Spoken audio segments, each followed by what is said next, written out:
Bersyukur kalau orang boleh ada sampai saat ini. Kita semua boleh sehat, kita boleh kuat.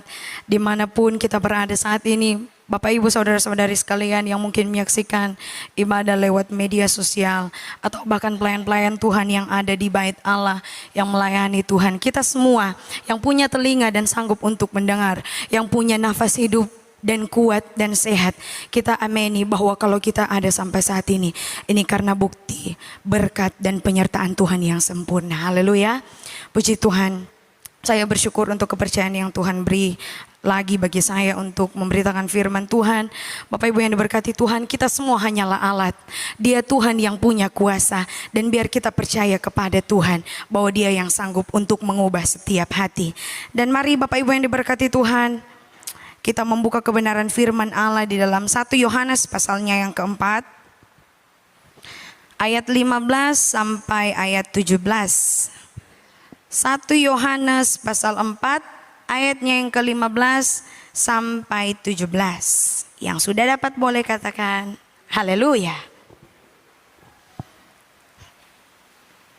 Dan dengan kasih Kristus, dengan tanpa paksaan, saya mengajak kita semua untuk bangkit berdiri. Saya mengajak kita untuk bekerja sama, untuk membaca kebenaran firman Allah secara bersama-sama dengan tanda baca yang baik dan dengan iman. 1 Yohanes 4 ayat 15 sampai 17, 1, 2, dan 3. Barang siapa mengaku bahwa Yesus adalah anak Allah, Allah tetap berada di dalam dia dan dia di dalam Allah. Kita telah mengenal dan telah percaya akan kasih Allah kepada kita. Allah adalah kasih, dan barang siapa tetap berada di dalam kasih, ia tetap berada di dalam Allah dan Allah di dalam dia. Dalam hal inilah kasih Allah sempurna di dalam kita, yaitu kalau kita mempunyai keberanian percaya pada hari penghakiman, karena sama seperti Dia, kita juga ada di dalam dunia ini. Tuhan Yesus memberkati, silakan duduk. Bapak Ibu yang diberkati Tuhan boleh memperhatikan di Alkitab masing-masing. Saya baca sekali lagi untuk kita semua. 1 Yohanes 4 ayat 15 sampai 17. Barang siapa mengaku bahwa Yesus adalah anak Allah, Allah tetap berada di dalam dia dan dia di dalam Allah. Kita telah mengenal dan telah percaya akan kasih Allah kepada kita. Allah adalah kasih, dan barang siapa tetap berada di dalam kasih, ia tetap berada di dalam Allah dan Allah di dalam dia. Dalam hal inilah kasih Allah sempurna di dalam kita, yaitu kalau kita mempunyai keberanian percaya pada hari penghakiman, karena sama seperti Dia, kita juga ada di dalam dunia ini. Bapak Ibu yang diberkati Tuhan, pagi yang indah ini saya memberikan tema khotbah, yaitu KASIH, yaitu kasih. K yang artinya konsisten, tetap, sesuai, stabil. A yang berarti abadi, tidak berkesudahan, kekal. S yang berarti sabar, artinya tahan cobaan, tidak lekas marah, tidak lekas putus asa, tidak lekas menyerah. I yang artinya ikhlas, berarti rela hati, tulus hati, bersih hati. Dan H yang artinya hakikat. Apa itu hakikat? Yaitu dasar atau inti.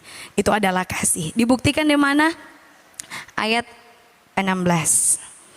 Kita telah mengenal dan telah percaya akan kasih Allah kepada kita. Allah adalah kasih. Barang siapa tetap berada di dalam kasih, ia tetap berada di dalam Allah dan Allah ada di dalam dia. Dalam hal inilah kasih Allah sempurna di dalam kita. Yaitu apa? Kalau kita mempunyai keberanian percaya pada hari penghakiman, karena sama seperti Dia, kita juga ada di dalam dunia ini. Bapak Ibu yang diberkati Tuhan, saudara-saudari yang diberkati Tuhan, zaman demi zaman berganti. Zaman prasejarah, zaman batu, zaman logam, zaman megantropus, zaman apalagi sejarah, zaman modern, zaman corona, bahkan zaman akhir. Dan saat ini kita berada di zaman apa? Kita ada di zaman di mana yang namanya iman, yang namanya pengharapan, yang namanya kasih sedang diuji. Diuji lewat apa? Diuji lewat keadaan yang kita alami. Apakah ada golongan yang tetap bertahan, atau adakah golongan yang melarikan diri, atau adakah golongan yang menyerah? Nah, Bapak Ibu yang diberkati Tuhan, saudara-saudari yang diberkati Tuhan, saat ini kita akan belajar soal kebenaran firman Allah. Saya tidak baku konfirmasi dengan WL soal lagu-lagu, soal apa yang akan ditampilkan hari ini, apa yang akan dihotbahkan, apa yang akan dijadikan daftar pujian. Tapi saya yakin dan percaya di dalam Allah tidak ada yang kebetulan. Di dalam dunia ini, di dalam kehendak Tuhan tidak ada yang kebetulan. Kalau tadi pujian rata-rata tentang kasih, kalau sekarang firman Allah DP tema lagi tentang kasih. Saya percaya kalau orang minta Pak Tuhan, Tuhan berfirmanlah. Tuhan engkau yang kita perlu. Tuhan engkau yang kami perlu. Nah, kalau Tuhan nyatakan saat ini, berarti ini jadi keperluan kita semua. Amin.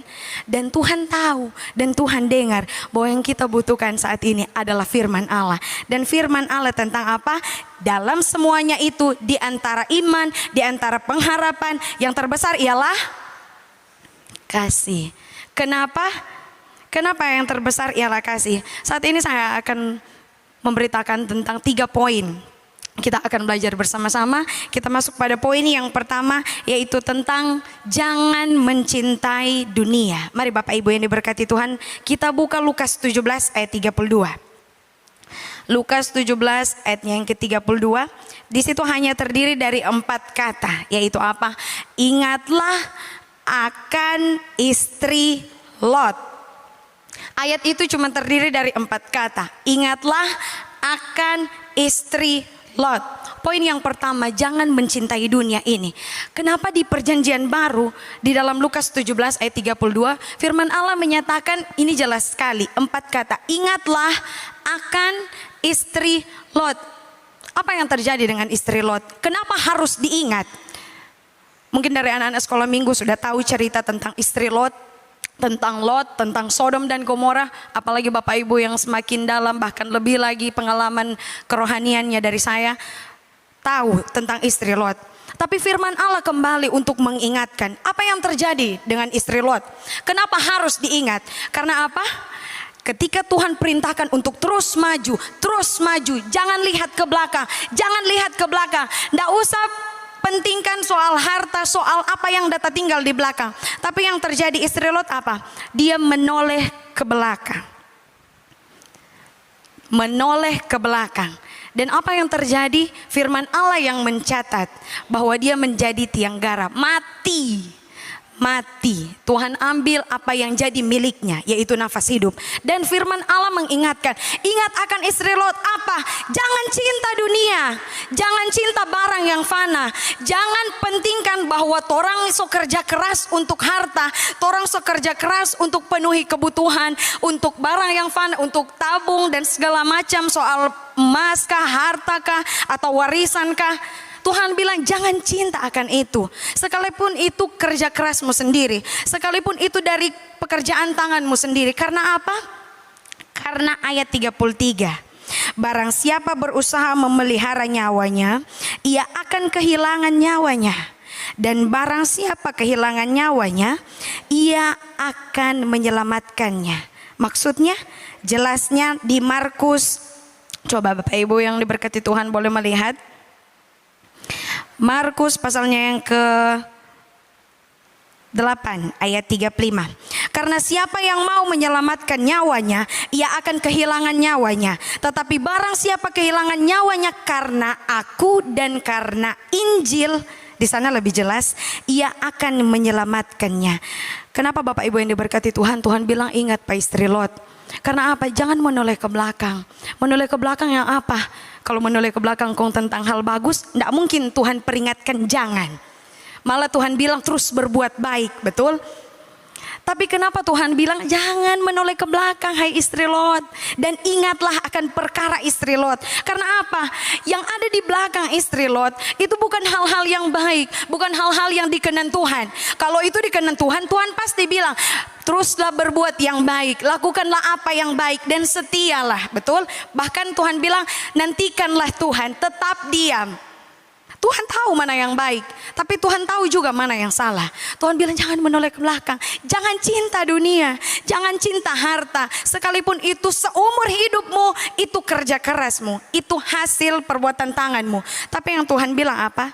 Jangan cinta dunia. Karena kenapa? 1 Yohanes 2 ayat 15 mengatakan, janganlah kamu mengasihi dunia dan apa yang ada di dalamnya. Jikalau orang mengasihi dunia, maka kasih akan Bapa tidak ada di dalam orang itu. Ayat 16.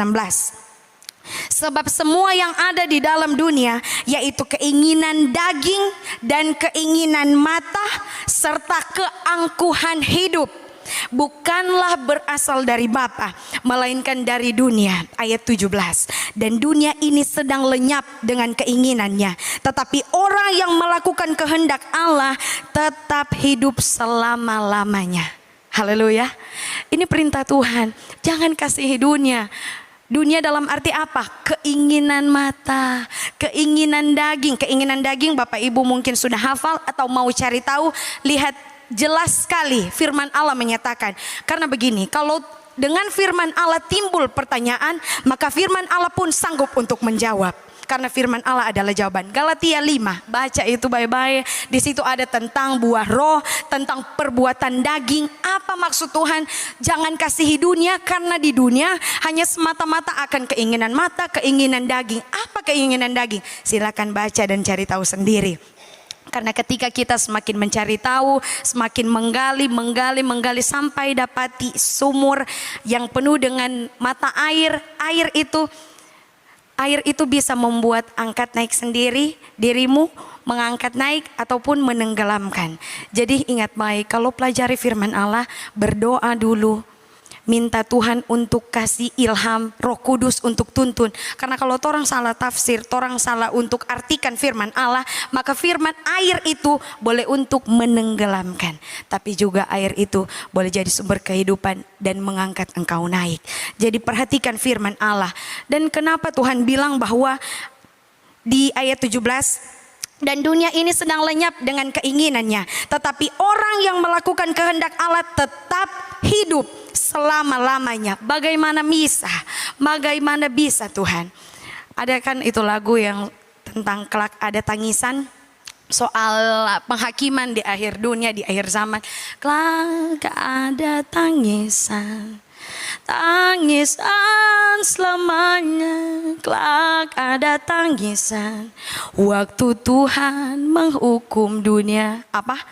Ayah dan anak terpisah, suami dan istri terpisah, perpisahan selamanya, waktu Tuhan menghukum dunia. Tapi orang yang tetap di dalam Tuhan selamanya tetap hidup. Kenapa? Karena firman Allah yang memelihara. Amin. Memang firman Allah akan digenapi. Akan ada penghakiman untuk semuanya. Akan ada yang namanya penghukuman akan orang yang tidak percaya kepada Tuhan. Dan ada tangisan kekal. Ada orang bilang bahwa sekarang orang ada di tengah-tengah penghukuman Tuhan. Bapak Ibu yang diberkati Tuhan, saudara-saudari yang diberkati Tuhan, pelajari firman Allah. Orang akan dapati, orang akan bisa bedakan zaman dengan tanda-tandanya. Apakah orang sekarang sudah ada di zaman penghukuman itu seperti pujian itu? Belum. Matius 24. Kalau Bapak Ibu mau untuk baca secara pribadi satu pasal itu, Matius 24 di situ tentang kata Yesus sendiri soal awal penderitaan zaman, soal akhir zaman. Bahkan di 2 Petrus 3 ayat 3 di sana, kalau saya baca secara singkat ayatnya yang ketiga, 2 Petrus 3. Yang terutama harus kamu ketahui ialah bahwa pada hari-hari zaman akhir akan tampil pengejek-pengejek dengan ejekan-ejekannya, yaitu orang-orang yang hidup menuruti hawa nafsunya. Ayat 4. Kata mereka, di manakah janji tentang kedatangannya itu? Sebab sejak bapak-bapak leluhur kita meninggal, segala sesuatu tetap seperti semula pada waktu dunia diciptakan. Ayat 5. Mereka sengaja tidak mau tahu bahwa oleh firman Allah langit telah ada sejak dahulu dan juga bumi yang berasal dari air dan oleh air. Lompat ayat 7. Tetapi oleh firman itu juga langit dan bumi yang sekarang terpelihara dari api dan disimpan untuk hari penghakiman dan kebinasaan orang-orang fasik. Nah, apa kata orang sekarang so ada di hari penghakiman? Apa kata orang sekarang so ada di penghukuman? Matius 24 jelas membuktikan tanda zaman yang sekarang orang alami. Ini adalah awal mula penderitaan. Perang, soal kelaparan, kegelisahan, kegemparan. Ini belum untuk penghakiman, belum untuk penghukuman. Karena apa? Kalau penghukuman itu, pujian tadi itu akan terjadi, kelak ada tangisan kekal. Bukan tangisan cuman karena seperti di negara Cina dibatasi oleh kaca, orang tuanya adalah perawat, terus ada anak bayi yang dia tinggalkan di rumah, dia menangis karena tidak bisa mau sentuh, tidak bisa untuk bersentuhan dengan anak yang dikasihinya. Bukan tangisan seperti itu, belum. Ini tangisan kekal. Kekal apa? Abadi, tidak berkesudahan. Berarti menangis terus. Waktu apa? Tuhan menghukum dunia. Jadi sekarang ini belum itu yang namanya penghukuman terakhir. Karena apa? Karena Tuhan, karena firman Allah memelihara orang-orang yang takut akan Tuhan. Sehingga coba lihat, ada tangisan tapi bukan kekal. Betul? Torang menangis, torang berduka, tapi Tuhan hiburkan dengan sukacita. Haleluya. Tuhan hiburkan dengan ada kegembiraan. Bahkan hari ini, saat ini, torang boleh beribadah. Puji Tuhan. Poin yang kedua, Bapak Ibu yang diberkati Tuhan, jangan takut akan dunia.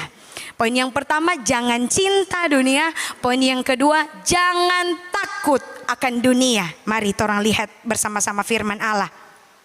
Di dalam 1 Yohanes 4 ayat 18. Di pembacaan kita tadi pasalnya, tapi ayatnya yang ke-18.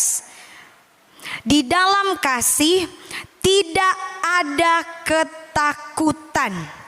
Kasih yang sempurna melenyapkan ketakutan. Sebab ketakutan mengandung hukuman. Dan barang siapa takut, ia tidak sempurna di dalam kasih. Haleluya. Bapak Ibu kalau sangkut pautkan dengan orang Kamus Besar Bahasa Indonesia, ini takut ini artinya apa? Artinya ngeri, artinya khawatir.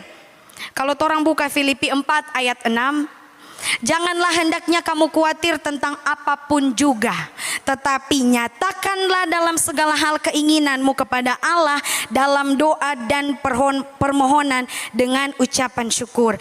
Kenapa? Poin yang kedua, jangan takut akan dunia. Karena begini, Tuhan sudah bilang untuk apapun juga jangan takut.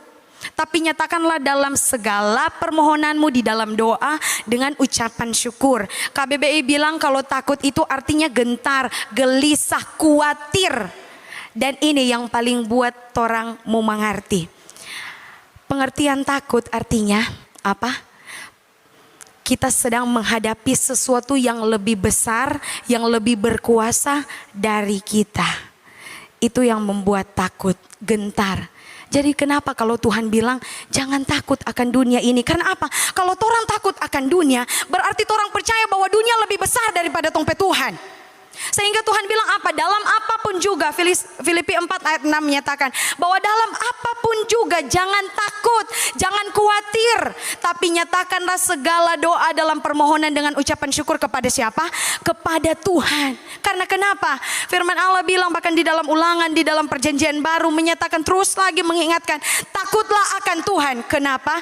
Karena sekalipun orang diperhadapkan oleh badai yang besar atau masalah yang orang ukur sama seperti badai, topan, angin puting beliung dan sebagainya yang besar-besar, malapetaka yang besar. Tapi ingat baik, kalau orang tetap percaya bahwa Yesus itu berkuasa, orang hanya takut kepada Tuhan, berarti orang memposisikan bahwa Yesus Kristus adalah lebih besar daripada masalah itu. Walaupun masalah itu besar, tantangan itu besar, tapi kalau orang takut akan Tuhan, berarti orang percaya bahwa sekalipun badai besar, Tuhan sanggup untuk hardik badai itu, diam dan tenanglah. Asalkan apa? Asalkan ada Yesus di tengah badai itu. Jadi Bapak Ibu yang diberkati Tuhan, jangan takut akan dunia, jangan takut dengan keadaan. Benar, memang orang pedaging manusia akan timbul khawatir, gelisah, galau, menderita, siksa, menangis karena berat keadaan saat ini. Dalam semua aspek pemerintahan, apakah gereja kah, apalagi medis kah, sekolah kah, semua aspek ini, keadaan ini buat khawatir. Tapi ingat, firman Allah adalah kekuatan. Ingat baik, sekalipun keadaan di depan torang itu besar, bahkan mungkin seperti badai, tapi takutlah akan Tuhan. Karena apa? Kalau torang takut akan Tuhan, berarti torang percaya bahwa sekalipun ada badai yang besar, kami punya Tuhan yang besar. Dan tidak perlu takut akan dunia ini. Karena apa? 1 Korintus 10, orang mesti baca Bapak Ibu yang diberkati Tuhan, supaya ketika baca firman iman itu timbul akan pendengaran, bukan akan gosip, bukan akan barang-barang yang di media sosial yang bikin takut, tapi akan firman Allah. Mari orang buka 1 Korintus 10 ayat 13. Bapak Ibu yang di rumah pun, saudara-saudari yang boleh membaca, mari baca sama-sama. 1 Korintus 10 ayat 13. 1, 2, dan 3. Pencobaan-pencobaan yang kamu alami ialah pencobaan-pencobaan biasa yang tidak melebihi kekuatan manusia. Sebab Allah setia, dan karena itu Ia tidak akan membiarkan kamu dicobai melampaui kekuatanmu. Pada waktu kamu dicobai, Ia akan memberikan kepadamu jalan keluar sehingga kamu dapat menanggungnya. Saya baca lagi, sebab Allah setia. Bapak Ibu yang diberkati Tuhan, kalau mau pencobaan-pencobaan yang torang alami itu jadi pencobaan yang biasa, yang torang dapat tanggung, jadikan Tuhan sebagai kekuatan dalam hidupmu. Jadikan Tuhan sebagai sumber kekuatan. Karena apa? Pada waktu kamu dicobai, sebab Allah setia. Pada waktu kamu dicobai, saya ulangi, sebab Allah setia.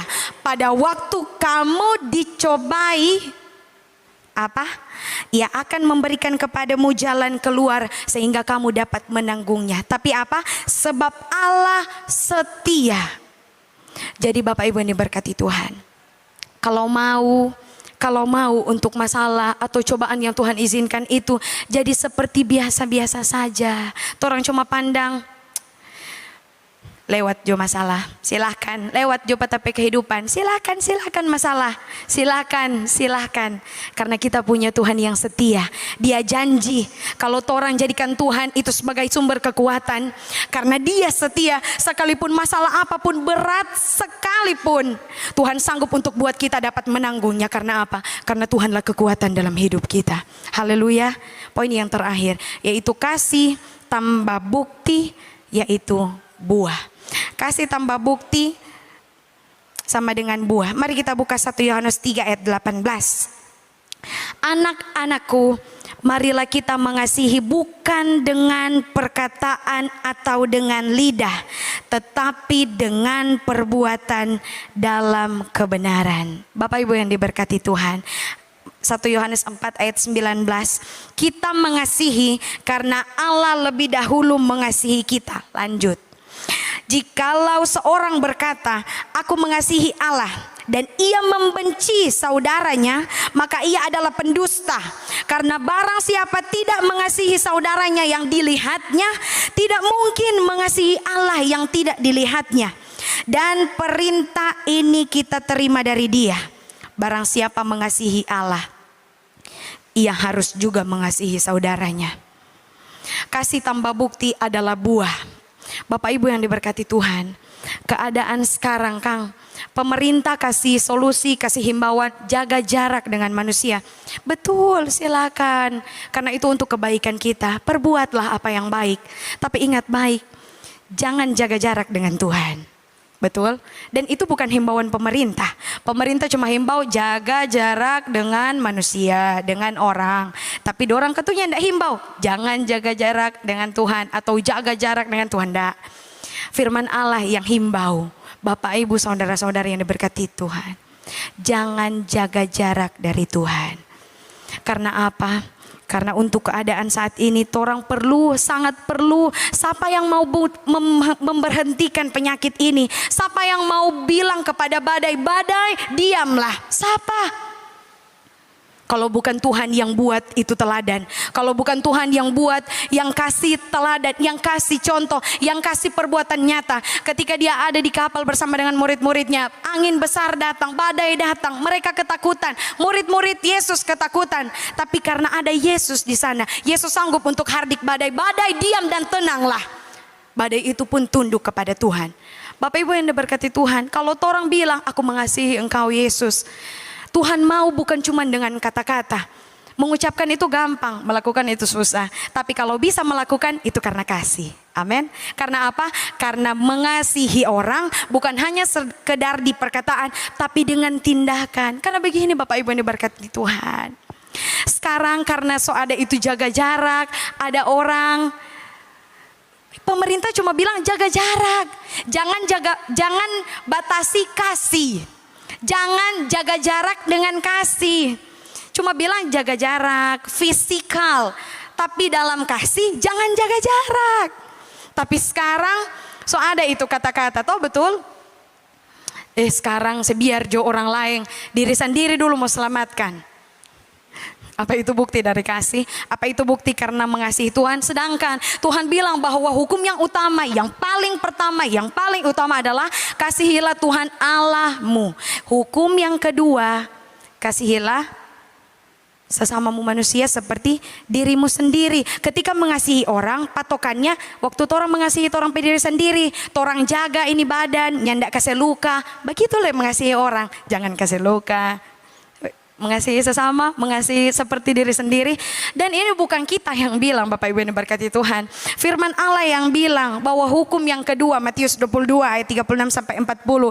Di sana ketika para ahli Taurat bertanya tentang hukum, apa hukum yang utama? Yesus sendiri yang bilang, hukum yang utama kasihilah Tuhan. Hukum yang kedua apa? Kasihilah sesamamu manusia seperti dirimu sendiri. Kenapa saat ini firman Allah datang tentang kasih? Dan kenapa Tuhan begitu rinci, bahkan panjang lebar. Bahkan kalau orang mau ukur dengan waktu, tidak mau sampai ini waktu 2 jam ataupun 1,5 jam ataupun ukuran dunia ini mau beritakan soal ini firman Allah. Allah adalah kasih. Berarti orang mau belajar tentang Allah. Dari zaman penciptaan sampai akhir, dia adalah alfa, dia adalah omega. Allah adalah kasih. Berarti kalau orang mau belajar kasih, orang mau belajar tentang Allah. Apakah waktu ini cukup? Tidak cukup. Sebab itu Bapak Ibu yang diberkati Tuhan, saya hanya sebagai tugas seorang hamba Tuhan untuk menyampaikan bahwa untuk keadaan saat ini mari saling mengasihi. Karena apa? Ayat 21 menyatakan, dan perintah ini kita terima dari Dia. Ini adalah perintah dari siapa? Bukan dari hamba Tuhan, bukan dari lidah wakil, bukan dari ibu gembala, bukan dari siapapun juga, tapi dari Dia, dari Allah. Bahwa apa? Barang siapa mengasihi Allah, ia harus juga mengasihi saudaranya. Bapak Ibu yang diberkati Tuhan, kalau Bapak Ibu ingat soal cerita ini, ketika Tuhan Yesus sesudah dia bangkit, dia datang kepada Petrus, dia bertanya, dia bilang, Petrus, apakah engkau mengasihi aku? Petrus bilang, ya Tuhan, aku mengasihi engkau. Kedua kali Tuhan tanya ulang, pertanyaan yang sama, Petrus, Simon Petrus, apakah engkau mengasihi aku? Dia jawab lagi, ya Tuhan. Ketiga kalinya Tuhan tanya ulang pertanyaan yang sama. Apakah Tuhan bodoh? Kon dia mesti ulang-ulang tanya supaya ngoni mengerti? Tidak. Tapi ada maksud. Kenapa sampai 3 kali Tuhan tanya lagi kepada Simon Petrus. Simon Petrus, apakah engkau mengasihi aku? Kalau orang mau belajar di bahasa Yunani, itu pertanyaan pertama dengan kedua, apakah engkau mengasihi? Mengasihi itu pakai kata agape. Agape DP arti kasih ekstrim. Kalau orang boleh mau sederhanakan, kasih ekstrim. Karena kenapa? Kasih yang hanya bisa begini DP arti. Ketika mengasihi orang, rela mati untuk orang yang dikasihi. Itu cuma bisa dilakukan oleh siapa? Yesus. Yesus yang kasih bukti bahwa dia rela untuk mengasihi secara ekstrim. Apa? Rela sampai mati di kayu salib karena mengasihi orang manusia. Tapi ya untuk pertanyaan yang ketiga, Tuhan tanya, waktu pertanyaan pertama dan kedua, Yesus tanya pakai kata agape, mengasihi. Apakah engkau agape aku, mengasihi aku secara ekstrim, rela mati?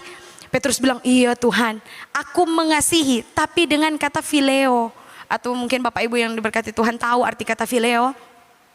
Itu condong kepada kasih tentang kepersaudaraan, atau lebih pribadi, atau lebih penuh lagi tentang perasaan. Petrus jawab begitu. Secara, kalau coba kan kalau orang mengerti, Tuhan tanya, apakah engkau agape aku? Petrus jawab, ya Tuhan, aku phileo engkau. Sama dengan beda Kang, tapi begini. Untuk bahasa, Yesus itu tidak bodoh. Tuhan, torang pe Tuhan itu sangat luar biasa pemikirannya. Bahkan di luar logika torang tidak sampai.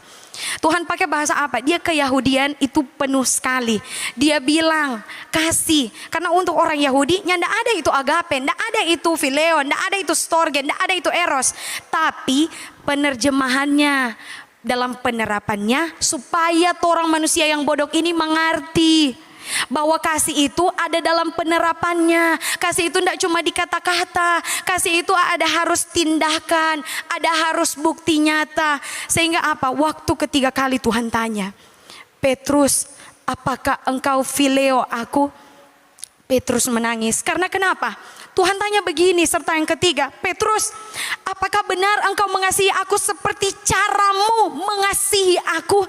Waktu Tuhan tanya itu agape, soal kamu mengasihi aku pakai kata agape, kasih ekstrim. Orang tahu waktu sejarah ketika sebelum Tuhan Yesus ditangkap, Petrus berani bilang, Tuhan, orang baca juga supaya tong tahu Kang. Matius 26. Ayatnya yang ke-35. Kata Petrus kepadanya, sekalipun aku harus mati bersama-sama engkau, aku takkan menyangkal engkau. Semua murid yang lain pun berkata demikian juga. Lihat, Petrus bilang, sekalipun aku harus mati bersama-sama engkau, aku takkan menyangkal engkau. Tapi yang terjadi apa? Masih di pasal yang sama, di ayat-ayat yang terakhir. Ketika Yesus hendak ditangkap di Taman Getsemani, Petrus bilang apa? Ada perempuan bilang, dia sana tuh ikut-ikut dengan Tuhan dang. Dia sana no salah satu dengan kumpulan Yesus Kristus. Petrus bilang apa? Nggak, kita nggak kenal apa dia. Ada Tuhan sendiri di situ. Sampai Tuhan tanya sampai ketiga kali, apakah dengan cara seperti itu engkau mengasihi aku? Cuma di muka bilang, aku mengasihi engkau Tuhan. Masalah datang, cobaan datang, musuh datang, tantangan datang. Bilang, aku tidak mengenal engkau. Dengan cara seperti itukah engkau mengasihi Tuhan? Petrus menangis. Kenapa dia ingat, oh Tuhan, bukan main kita pakai kata-kata ini. Kita so bilang mengasihi Tuhan, rela mati, nyandak mau menyangkal Tuhan. Tapi ketika badai, masalah, tantangan, cobaan datang, ujian datang, aku tidak mengenal engkau. Bahkan bersumpah. Yang saya ingat apa? Ayam belum lebar kokok. Bapak Ibu yang diberkati Tuhan, kalau Tuhan datang kau tanya pada orang sekarang, apakah engkau mengasihi aku? Orang mau jawab apa? Apakah dengan cara seperti itu, waktu orang akui, aku cinta Tuhan, tapi orang musuh tong pe keluarga sendiri. Aku mengasihi Tuhan, tapi orang musuh tong pe jemaat, satu jemaat sendiri. Dengan cara seperti itukah orang mengasihi Tuhan? Bapak Ibu, saya tidak mengerti kenapa Tuhan izinkan Tuhan saya hanyalah alat. Kenapa Tuhan izinkan soal kasih? Lagu dari pertama sampai sebelum firman Allah, sampai firman Allah tentang kasih. Karena keadaan so sukar. Masa so sukar? Memang susah mengasihi orang dengan tindakan. Apalagi tuh orang itu bikin sakit hati. Bapak Ibu, orang-orang dunia, orang-orang yang ada tidak percaya Tuhan, mereka sanggup untuk mengasihi orang yang mengasihi orang. Tapi untuk anak-anak Tuhan harus bisa mengasihi ketika tidak dikasihi. Dan Tuhan akan datang, apakah engkau mengasihi aku seperti caramu mengasihi aku? Jadi Bapak Ibu, kalau orang ingat renungkan firman Allah, so tak kenakah atau so ada di tempat yang terbaik? Karena firman Allah bukan mau bikin orang jatuh, tapi firman Allah mau buat orang untuk terus dibenahi, terus jadi murni. Sampai Tuhan bilang apa? Seandainya ia menguji aku akan timbul seperti emas. Dan Bapak Ibu yang diberkati Tuhan, kalau benar-benar mengasihi Tuhan, mari kasihi sesama. Kasihi sesama. Dan itu adalah kasih yang sejati, yang Tuhan kasih bukti. Dengan cara apa? Salib. Dia mengasihi orang. Dia ajarkan untuk mengasihi sesama. Torang mau masuk dalam perjamuan asa yang kudus. Mari ingat seberapa besar torang mengasihi Tuhan. Apakah torang sudah membuktikan dengan mengasihi sesama? Sanggup untuk mengampuni ketika orang itu berbuat salah. Ketika so bikin sakit hati sekali, sanggupkah untuk mengampuni? Dan kalau Bapak Ibu mau untuk mengampuni, tapi daging ini seakan-akan memberontak, ingat, firman Allah adalah kekuatan. Jadi andalkan Tuhan, takutlah akan Tuhan.